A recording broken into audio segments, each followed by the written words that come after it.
ታውቃለህ እንደምወድ አንተ ትወደኝ ምን ሞትሻል አታፈቅረኝም አዎ አታፈቅረኝም አፈቅርሻለሁ አታፈቅረኝም አፈቅርሻለሁ አታፈቅረኝም አፈቅርሻለሁ ምንድነው ታዲያ የሚያሽኮረምም ማሽኮረምም ጀመርክ እንዴ ኢንሻአላህ በፊት እኮ እኔ ነበር የምታሽኮረመመኝ አሁን እኔ ላሽኮረምም ለምን እንደጠፋሽ እሺ ያውልክ ምን አስቤ መሰለክ አንተ ማለት ነው ካሁን በኋላ ጥሩ ነገር ማሳለፍ አለብህ ከኔ ጋር የበፊቱን ነገር በቃ መርሳት አለብን ሲቀጥል ደግሞ ይሄ ሀገር አይደለም ላንተ ማለት እዚህ ሀገር ውስጥ አይደለም አንተ መዝናናት ያለብህ ተዝናንተናል እዚህ ብዙ ኢንጆይ አድርገናል ምናምን መሄድ ያለብን ቦታ ሄደናል ማየት ያለብንን ቦታ አይተናል እዚህ መድገም አይጠበቅብንም አንተ የሚገባ ከዚህ ሀገር ደግሞ ወጣ ብለ ሌላ አየር ንጹህ ደስ የሚል አየር ቀይረክ ምናምን ወጣ ብለን እንዝናናለን ፈቃደኛ ከሆንክ ወደ ውጭ ሀገር ወደ ፈለከው ባንተ ምርጫ ከኢትዮጵያ ነው ያው ዱባይ ጀምረናል ያስጀመርነው እኛ ነን ምናስቀጥለው እኛ ነን አይደለ ማን ስፖንሰር ያደረገሽ ማን ስፖንሰር ነው መፈለግ አለብኝ እንዴ አንተና እኔ ለመዝናናት እኔ ላንተ አንሺ እንደዚህ ለመሰለ ወርቅና እንቁ ውድ ባል አንሺ እኔ ኩል አላወከኝም ማለት የሆነ ነገር ማድረግ እኮ በደንብ የሆነ ነገር አድርጌ እኮ እንዲ ድንግጥ ማድረግ እኮ እችላለሁ ዝም ልበል ብዬ ነው እንጂ ብዙ ሰው ማስደንገጥ እችላለሁ ሲቀጥል እኔ እንዳንዳንድ ሰዎች እንዲ እዩኝ ማለት መጎረር አይመቸኝም እንጂ ታውቂኛለህ አይሁን በቀራቅምቦ ነገር ደግሞ እንድትደልልህም አትፍቀድላት ምን ሆነ ነው አንዴ በማይረባ የሆነ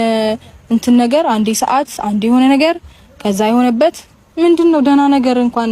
አይ ነው እሱን ማንሳት ፈልጌ አይደለም ግን ጀስት አለ አይደለ የማይመጥነ ቦታ ስትገኝ ደስ አይለኝም እኔ እና ሐሳቤው ወደ ሆነ ቦታ ሄደ እኔ አንተን ለማዝናናት እና አንተ ሪላክስ እንድታረግ ብዬ ብጠራክ ከዛ ደግሞ ወደ ሌላ ሐሳብ ውስጥ ገባሁኝ የማይመጥነ ቦታ እየተገኘ እያናደድከኝ እኮ ነው ሻለገኝ በቃ ካሁን በኋላ ስለዚህ አንተ በደንብ ኢንጆይ የምታረግበት ግን የት ሀገር ብትሄድ ደስ ይላል እኔ በባህሪዬ እንትን ደስ ይለኛል ይሄ በጣም ግሪን የሆነ ኤሪያ ምናምን ያለበት ቦታ ደስ ይለኛል የት ብትሄድ ደስ ይላል አንተ የት አውሮፓ ሀገር ነው ወይስ ሁለቱም ጋር ማለት አፍሪካ ሀገር ውስጥ ምን አለ መሰለክ ምንድን ነበር ዛንዚባር ደስ የሚል ሀገር ነው ከአውሮፓ ደግሞ ስዊዘርላንድ በጣም ደስ የሚል ሀገር ነው ስዊዘርላንድ ከባድ ነው ስዊዘርላንድ ከባድ ነው አባቴ እሱ ከባድ ነው ግን እሺ ሌላ ሀገር በቃ ከሱ ውጭ እሱን ደግሞ የሆነ ታይም ላይ እኮ በቃ አሰቤ ነገር ካለ ምን ሄድበት ነገር እውነት አደዬ ደስ ይለኛል በቃ ላስብበትና ምን ሀገር እንመርጣለን መቼ ነው የምንሄደው ደስ ባለቀን እንሄዳለን ከዛ ትኬት እንቆርጣለን ከዛ በኋላ በስመ አብ ወይኔ የሆነ የተቃጠለ ነገር ግን ይሸተኛል እንዴት እኔ ጭስ እንቢል ምናምን ነገር ብዙ ጊዜ እኛን ሰላምና የኛን ፍቅር የማይወዱ ሰዎች አሉ በተለይ የሆነች ሴት ሰው የሰው ትዳር ሲመለስ ደስ ይሏል እንጂ እንዴት ይናደዳል እንዴት እንጨረጨራል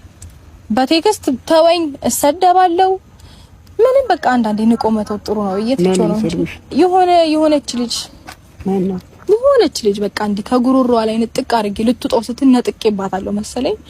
ተቃጥላ በቃ ታጥረገረገኛለች ትላንትና አብርሽና ሩታ ታረቁ በጣም ደስ ብሎናል የሰው ደስታ የሚያስደስታችሁ የሰው ትዳር እንዲፈርስ ማትፈልጉ እንኳን ደስ አላችሁ የምትፈልጉ ያው ትናደዳላችሁ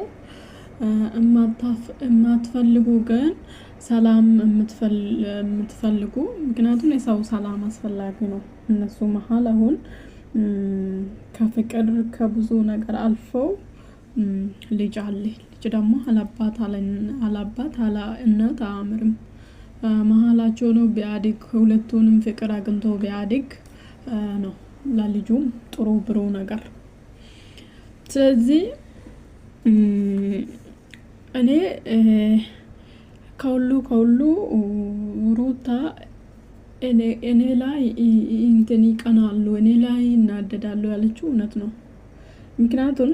ብዙ ሰው የአብርሃምና ሩታ ባይቀና የአብርሃምና ሩታ ሰው እንደዚህ መነጋገራው ነው ሁሉ ጊዜ የሚሰሩበት ሁሉ ነገር ቢያደርጉበት ነገር ባይፈልጉ ነው እንትን ባይቀኑ ኖሮ ማንኛውም ሰው ዞር ብሎ ያይም እነሱ ህይወት ውስጥ ዘው ብሎ ማይገባ። ምክንያቱም እነሱ ህይወት ውስጥ ማይገባ ሰው አለ፣ ገብቶ ማያቦካ ሰው የለም ህይወታቸው ውስጥ ማለት ነው። ይሄ ማለት የነሱ ነገር ይቀናሉ ማለት አጠገቡ ነው አብሮ በልቶ አብሮ ጠጥቶ የነሱን እንደዚህ መቀየር የነሱን እንደዚህ መሆን እንትን ማለት ነው። ይሄ ማለት ደግሞ እየሰራችሁ እየለፋችሁ እየደከማችሁ ላትቀየሩም ትችላላችሁ እኮ። ምክንያቱም ይሄ እድል የእናንተ አይደለም፣ ይሄ ስጦታ የእናንተ አይደለም፣ ያ ሰው ነው። ምክንያቱም ሁሉን ነገር የሚሰጣችሁ ፈጣሪ ነው። በቃ የሰው መውደድ የሚሰጣችሁ ሰው በቃ ብዙ ነገራቸው የሚሰጣችሁ ፈጣሪ ነው። መጀመሪያ ፈጣሪ አድርጎ ስለሚፈጥራችሁ ነው።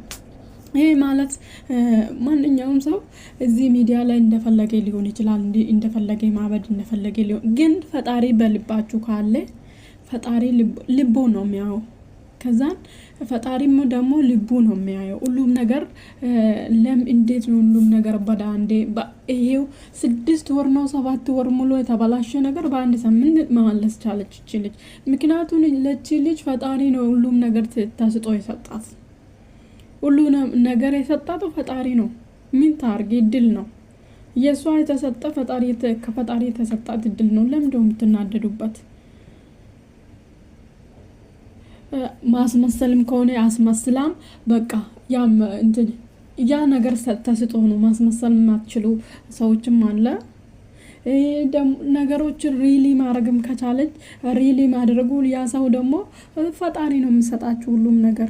ተስጦ ነው። ስለዚህ እሷ ተስጦ ለእናንተ ለውን ስለማይችል ለምንድነው ሰው ነገር ውስጥ የምትገቡ? እኔ በጣም ደስ ብሎኛል ስለታረቁ።